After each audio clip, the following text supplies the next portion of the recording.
అంత అయిపోయిందని ప్రశాంతంగా కూర్చున్నా. మళ్ళీ మా శ్రీవారు ఏదో కవర్ తెచ్చి ఇచ్చాడని చూశాను. నాకు ఎంత ఇష్టమో పుట్టగొడుగులు, మస్తు ఇష్టం. ఈ కర్రీ అంటే చాలా చాలా ఇష్టం, ఫుల్ తింటా. నాకు మా తమ్ముడు పంపించాడంట నాగారం నుండి. చక్కగా అన్ని కట్ చేసి మంచిగా ఫ్రెష్ చేసుకోవాలండి. చాలా మట్టి ఉంటుంది, ఒకటికి ఒక 4-5 సార్లు ఎగస్ట్రా కడగాలి. ఇట్లా తెల్లగా అవుతాయి. మంచిగా కడిగేసి మళ్ళీ ఒక గిన్నెకి వేసుకొని వాటర్ పోసి కొంచెం సాల్ట్ వేసి ఉడకబెట్టాలండి. ఉడకబెట్టి పక్కన పెట్టుకోవాలి. ఇంత చింతపండు వేసుకోవాలి, బాగా అవసరం ఉండదు. ఒక ఉల్లిగడ్డ, 4 పచ్చిమిరపకాయలు, చక్కగా గ్యాస్ అంటించేసి చక్కగా ఆయిల్ వేసుకోవాలి.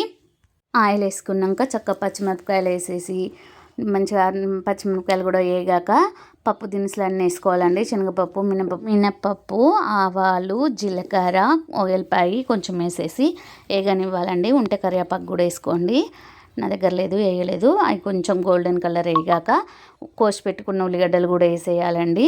చక్కగా ఉల్లిగడ్డలు వేసి చక్కగా వేగనివ్వాలి. కొంచెం వేగాక పసుపు వేసేసి తర్వాత కొంచెం అల్లం వెల్లుల్లి పేస్ట్ వేసి సాల్ట్ వేసి కలపాలండి.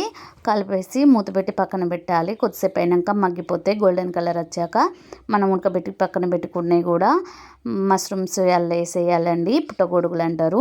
మంచిగా వేసేసి కొద్దిసేపు ఆగాక మళ్ళీ కలిపేసి కొంచెం కారం వేసి మళ్ళీ 2 నిమిషాలు మూత పెట్టేయాలండి. మంచిగా మూత పెట్టేసాక మగ్గిపోతుంది. మగ్గిపోయాక మనం ఫస్ట్ నానబెట్టుకున్న కొంచెం చింతపండు, ఎక్కువ కాదండి, ఆ చింతపండుని రసం పీసుకి పోయాలండి. పోసినాక కొద్దిసేపు మరిగిపోతూ ఉన్నాక కొంచెం ధనియాల పౌడర్ వేసుకోవాలి. ధనియాల పౌడర్ వేసుకొని కొంచెం మరిగినాక దింపే ముందు కొత్తిమీర వేసుకోవాలండి.